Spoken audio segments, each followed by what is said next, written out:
Express basé à Berlin qui se veut être une alternative plus saine que les soldats classiques. Oli dispose de plusieurs gammes, la gamme Ice Tea, la gamme énergie, la gamme hydration. En ce moment je consomme pas mal la gamme énergie, notamment parce qu'elle comporte de la New Caf, qui est une forme encapsulée de caféine et qui se diffuse plus lentement. En ce moment les journées se raccourcissent. Ce que je fais, c'est que je prends un shaker en général en début d'après-midi et ça met un petit coup de boost qui n'est pas négligeable pour le reste de la journée. Moi, ce que je vous conseille, c'est éventuellement de partir sur le starter pack. Comme ça, vous pourrez tester les différentes gammes qui sont à disposition avec différents goûts. Et après, vous avez juste à choisir celui que vous préférez. Vous pourrez effectuer votre première commande avec le code W5 qui vous offre 5€ pour votre première commande des 15€ d'achat et le code W pour avoir 10% de réduction. Vous retrouverez le lien et toutes les infos en description. J'ai plus qu'à vous souhaiter une excellente vidéo les amis. Bonsoir à tous les amis, quel plaisir de vous retrouver pour cette nouvelle vidéo dégustation. J'avais extrêmement hâte de tourner cette vidéo qui était initialement prévue donc la semaine dernière, mais je n'ai pas pu tourner par manque de temps. Ne vous inquiétez pas, je suis là et là je vous propose une vidéo assez spéciale puisqu'il s'agit d'une vidéo de dégustation de Prosecco. Alors, comme d'habitude, en 3 parts, donc en 3 phases, ce que je vais vous faire, c'est que je vais vous présenter donc ce qu'est le Prosecco, voilà, de manière un peu vulgarisée et brève pour pas que ce soit trop ennuyant pour vous et trop technique, ça n'aurait pas de sens. Enfin, je vous présenterai le produit que nous allons déguster et on fera place à la dégustation.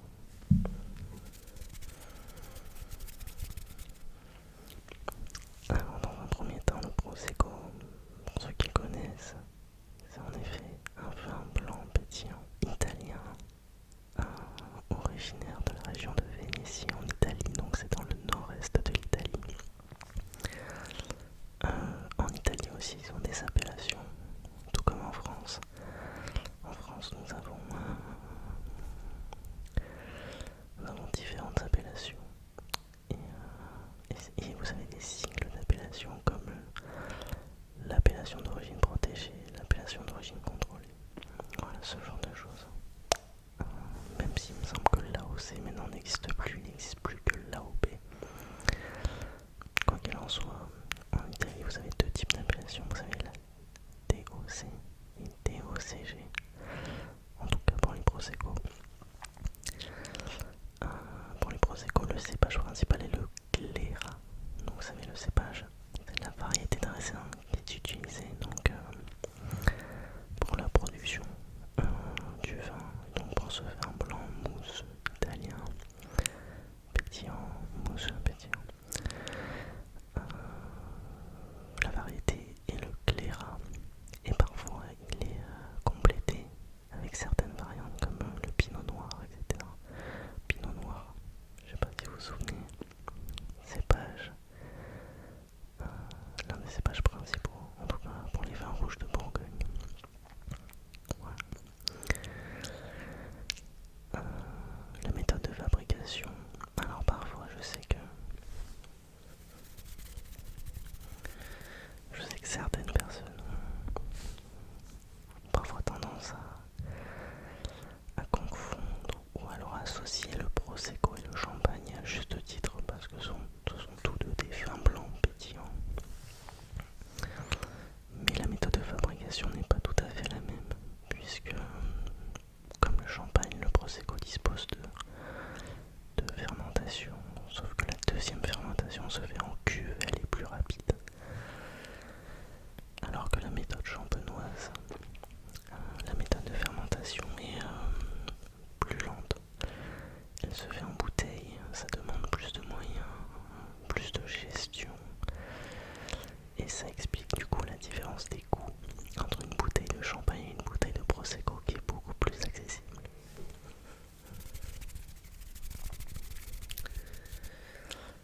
Néanmoins, ce qu'il faut savoir, c'est que le Prosecco a un profil aromatique radicalement différent du champagne, dans le sens où, comme le vieillissement, le champagne a pour but généralement d'être vieilli en bouteille. Le Prosecco se boit généralement plus jeune. Et donc on est sur des arômes qui sont beaucoup plus fruités, frais, avec des notes un peu de fruits, de pommes vertes, ce genre de choses. Mais le champagne se veut généralement, je dis bien généralement, plus complexe dans son profil aromatique. Notamment on parle de noisettes grillées, de brioche, de café torréfié. Donc tout ça en fait c'est associé au profil aromatique du coup de la méthode champenoise, mais également du cépage qui est utilisé en champagne, qui est le chardonnay. Voilà, le chardonnay, il y a ce petit côté un peu lacté, brioche, assez typique. Mais voilà, donc c'était un peu pour vous expliquer les grosses différences entre guillemets entre le Prosecco et le champagne, et d'où cette différence de prix. Quoi qu'il en soit,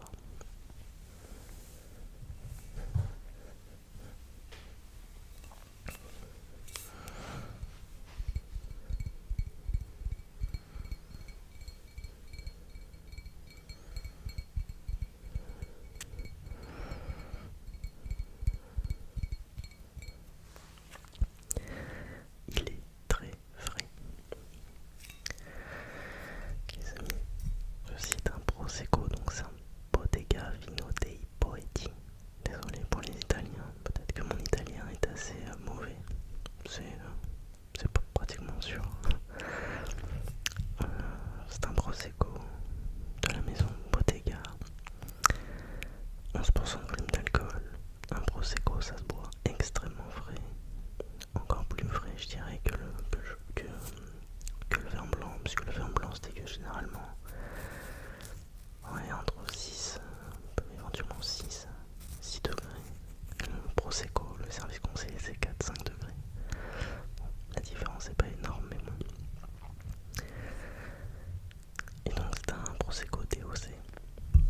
Ce Prosecco Bottega, vous le trouverez pour une douzaine d'euros chez un caviste en ligne éventuellement. Je sais pas si vous pourrez le trouver en grande surface, mais une douzaine d'euros pour un vin blanc pétillant de cette qualité, c'est plutôt correct, pour être honnête avec vous. Je l'ai jamais goûté celui-ci. J'en ai entendu que du bien, donc moi ce que je vous propose c'est que on passe à la dégustation.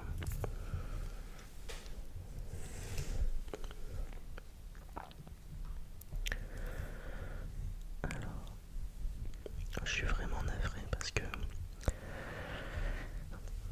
normalement j'essaye de faire l'ouverture avec vous, mais le problème c'est qu'un vin blanc pétillant, en fait le bouchon, non pas que l'idée de faire péter le Prosecco entre guillemets avec le bouchon ne me plaît pas, mais je pense que ce serait pas très bien adapté, en tout cas dans un contexte ASMR. Voilà donc ce Prosecco, cépage Glera. Donc c'est un brut, ce qui veut dire qu'il y a peu de sucre résiduel. Ça c'est intéressant, donc encore plus d'acidité, de fraîcheur et de vivacité. C'est pour ça que le Prosecco est souvent très apprécié en été, parce que c'est extrêmement frais. Et notamment à consommer avec des cocktails. Voilà, le Prosecco est parfois la base de certains cocktails.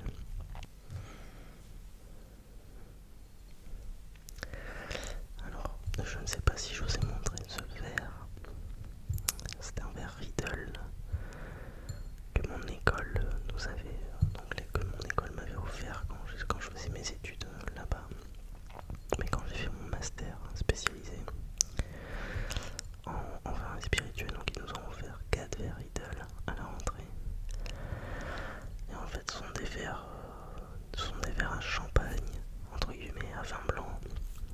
Alors vous allez me dire, ouais, mais ça ressemble pas à un verre à champagne. En fait, il n'y a pas de règle pour les verres à champagne, si ce n'est que tout ce qui est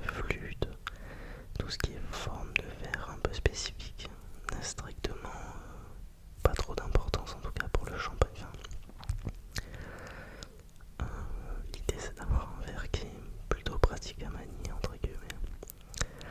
Mais avoir une flûte de champagne, bon, ça ne sert pas à grand chose à part que ça donne un petit côté mondain, mais c'est tout. Techniquement, ça ne sert pas à grand chose. Ça reste un vrai verre à champagne et un vin blanc. Donc c'est parfait, c'est parfaitement adapté. Alors, je vais essayer de m'y prendre gentiment.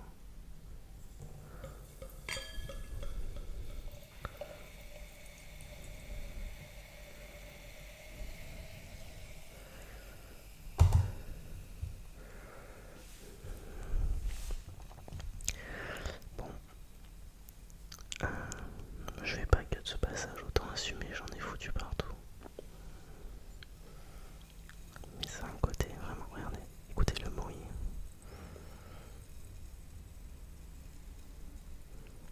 Déjà l'odeur me plaît très très bien.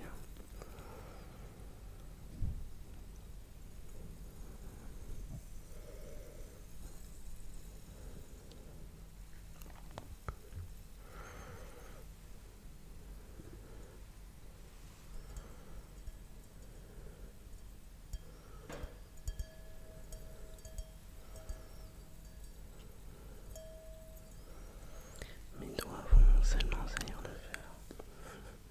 Non, ça va.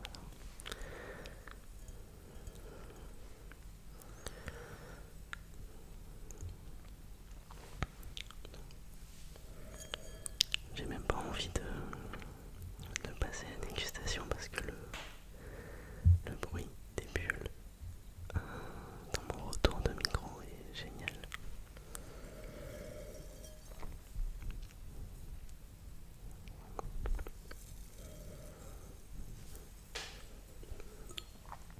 Je sais pas vous, mais moi je m'imagine bien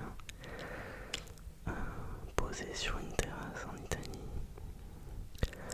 dans une ville comme Venise ou Rome, typiquement l'été, avec un bon verre de Prosecco.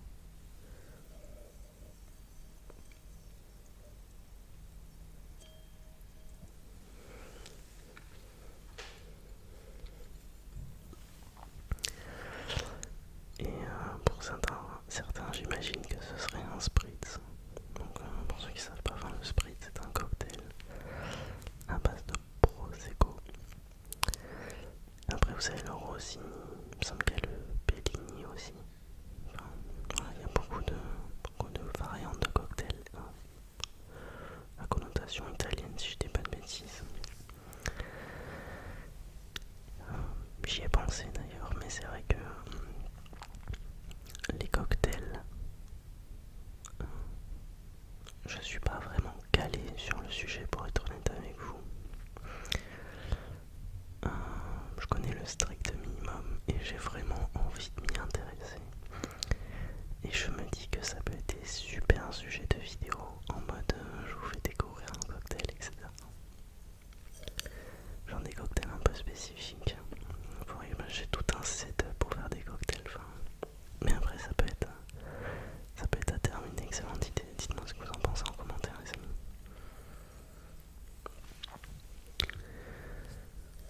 Ce n'est pas tout mais j'ai vraiment envie de passer à la dégustation.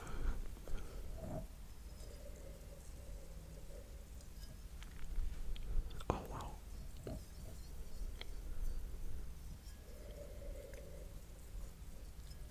C'est vraiment marrant parce que le profil aromatique du Prosecco est vraiment différent du champagne. Regardez-moi les bulles sont... Regardez-moi ça, les bulles sont vraiment très fines, très élégantes, j'aime beaucoup.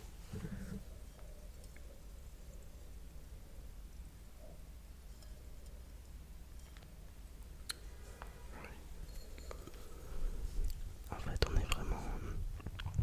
Pour ce Prosecco de la maison Bottega, on est vraiment sur un profil aromatique qui me fait vraiment penser à des fruits blancs, tout ce qui est pêche blanche, éventuellement abricot.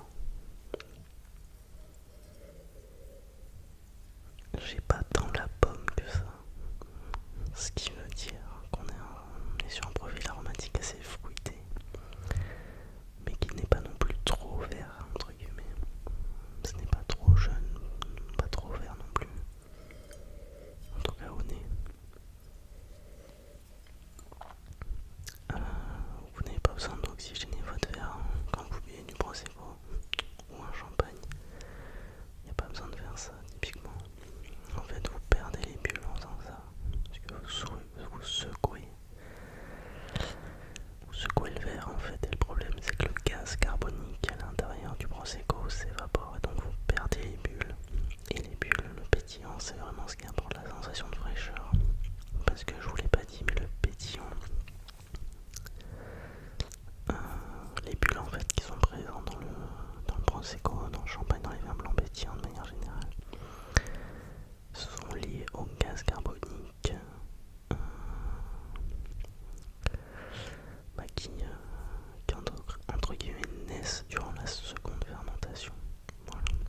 sur le fruit.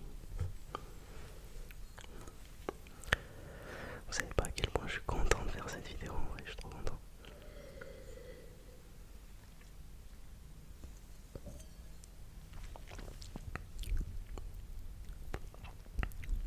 En fait, pour être honnête avec vous,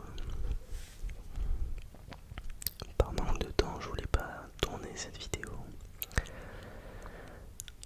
J'aurais pu la tourner, mais j'avais vraiment envie de vous proposer quelque chose de qualitatif. J'étais pas très convaincu de mon script de départ, entre guillemets, même si j'ai pas vraiment de script, parce que je trouve que la ligne est très fine entre faire quelque chose de trop lourd, trop complexe, et quelque chose de trop simple. Trop rapide. L'idée c'est de vous apporter, mais pas de vous gonfler ou quoi que ce soit. Bon, après évidemment on parle d'une vidéo ASMR, mais je pense que vous commencez à me connaître, je suis assez exigeant sur mon travail et j'aime vraiment vous proposer quelque chose de qualité, un contenu de qualité.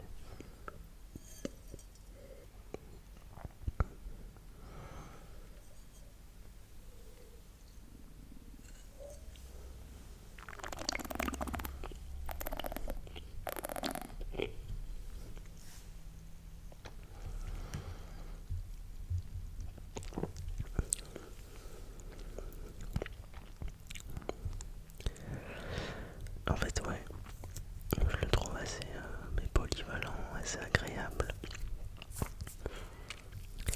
Il est sympa en apéritif. Ouais, pour un apéritif, c'est parfait.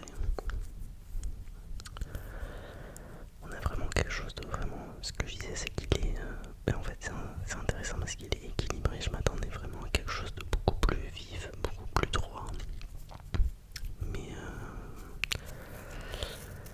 Mais on a un prosecco qui est très très intéressant.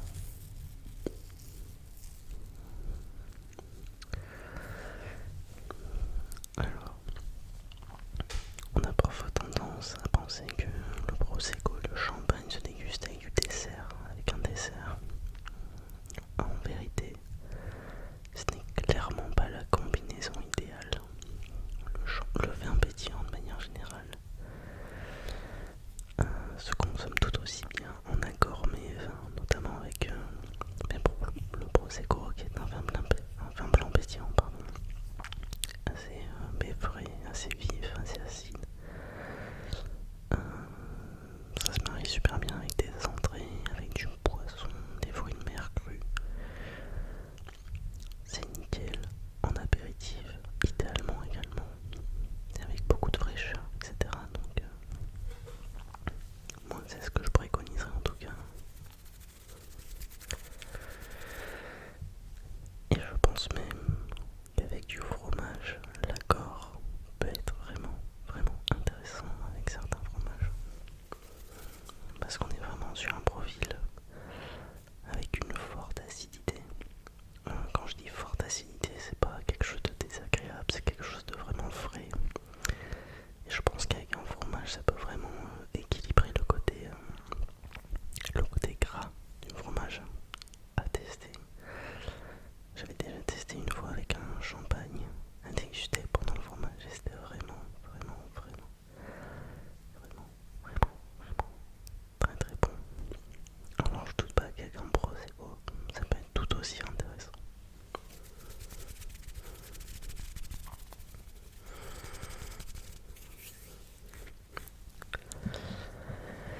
Et en fait, ce qui est intéressant, c'est que je pense que c'est le fait qu'il soit brut et non extra brut. Si je dis pas de bêtises, parce que le brut, il y a peu de sucre résiduel, mais il y en a un peu quand même. Un très très faible pourcentage. Et donc je pense que c'est ce qui apporte ce côté équilibré, non trop frais, trop droit. Voilà, parce que extra brut, il me semble qu'il y a 0% de sucre résiduel. Donc